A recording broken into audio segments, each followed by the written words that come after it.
তোমার এই চেহারাটা আমি আর কখনো দেখতে চাই না। কে বলেছে আমি আমার দুই মেয়েকে সমান চোখে দেখি না? আমি আমার দুই মেয়েকে সমান চোখে দেখি। আচ্ছা তাই যদি দেখো তাহলে তুমি নাবিলার সাথে ওই ছেলেটার বিয়ে না দিয়ে তুমি নিতুর সাথে ওই ছেলেটার বিয়ে দেওয়ার ব্যবস্থা করে দাও। না না, এটা আমার পক্ষে কোনোদিনই সম্ভব হবে না। বুঝতে পেরেছি, তোমাকে দিয়ে কিচ্ছু হবে না, আর আমাকেই করতে হবে। কি রে তুমি একা একা বসে হাসতেছিস কেন? আপু আমার একটা ছেলে পছন্দ হয়ে গেছে। শোন, এবার প্রেম টেম কিছু চলবে না, ডিরেক্ট বিয়ে। তার আগে দে ছবিটা একটু দেখি। এই যে ছবিটা মা আমাকে দিয়েছে আর বলেছে ছেলেটা তোমার পরিচিত, তুমি একবার বললেই ছেলেটা আমাকে বিয়ে করতে রাজি হয়ে যাবে। আপু প্লিজ এই ছেলের সাথে আমার বিয়ের ব্যবস্থা করে দাও। নিতুর জন্য একটা ভালো ছেলে খুব দরকার। তাই বলে লাবিবের সঙ্গে? মা, লাবিব আমাকে পছন্দ করে আপনি জানেন না? আপনি নিতুকে শুধু শুধু কেন মিথ্যা আশ্বাস দিয়েছেন মা?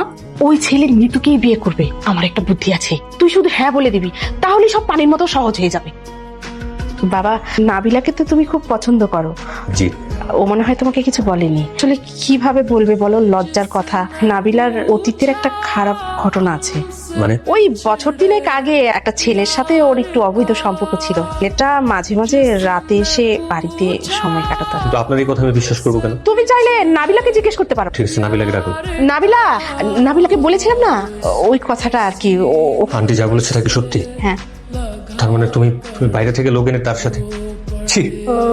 মানে আমি কালকে রাতে বললাম না যে ব্যাপারটা ওকে জানানো দরকার। আন্টি এই ব্যাপারে আর কোনো কথাই শুনতে চাই। আপনি এরকম করতে পারলেন? ছি। আমি আবার কি করলাম? তাই বলে আপনি আমার চরিত্রে এভাবে দাগ লাগালেন? তোমাকে একটা সিদ্ধান্ত জানাতে কল করলাম। কি সিদ্ধান্ত? ভেবে দেখলাম তোমার শেষ প্রস্তাবটা আমি রাজি। মানে তোমার ছোট বোন নিয়ে তোকে আমি বিয়ে করছি। তো করে তোমার শেষ রিকোয়েস্টটাও রাখা হবে আর তোমাকে একটা শিক্ষাও দেওয়া হবে। আমাকে শিক্ষা দিতে চাও? অবশ্যই চাই। তোমার চোখের সামনে তোমার ছোট বোন নিতুকে আমি বিয়ে করবো, তার সাথে সংসার করবো। ঠিক আছে। আপু ও কাছে আসো। আন্টিরা পুড়িয়ে দাও। এটা তুমি কি করলে বাবা? তুমি আন্টিটা নিতুকে না পুড়িয়ে ওকে কেন পড়ালে? লাবিব ভাই কোনো ভুল কাজ করেন। মানে তুমি কি ভেবেছো মা? তুমি সারা জীবন শুধু আপুকে কষ্ট দিয়েই যাবা? বাবা আর আমি সারা জীবন সেটা দেখবো না মা? তুই সব কি করছিস? আপু পরশু মা বাবার তোমাদের সবার কথা আমি শুনে ফেলেছি। সব কথা শুনে আমি এদের সাথে দেখা করি, তাকে বলি যে সবকিছু আমার মায়ের সাজানো নাটক। ভাইয়া সেদিন আমার সামনেই তোমাকে কল দিয়েছিল। আপু তুমি এত ভালো কেন? তুমি আমার জন্য সবসময় এত ত্যাগ করতে চাও কেন? তুমি আমার জন্য নিজের সব থেকে মূল্যবান সম্পদ কলঙ্কের দাগ লাগিয়েছো। কারণ আমি সবসময় তোকে নিজের আপন বোন মনে করছি। ও পৃথিবীর সবচেয়ে থেকে ভালো আপু। আগামীকালকে আমার বাবা মা আপনাদের বাসায় আসবে। বিয়ের বাকি যা কিছু আছে সবকিছু ফাইনাল করবে।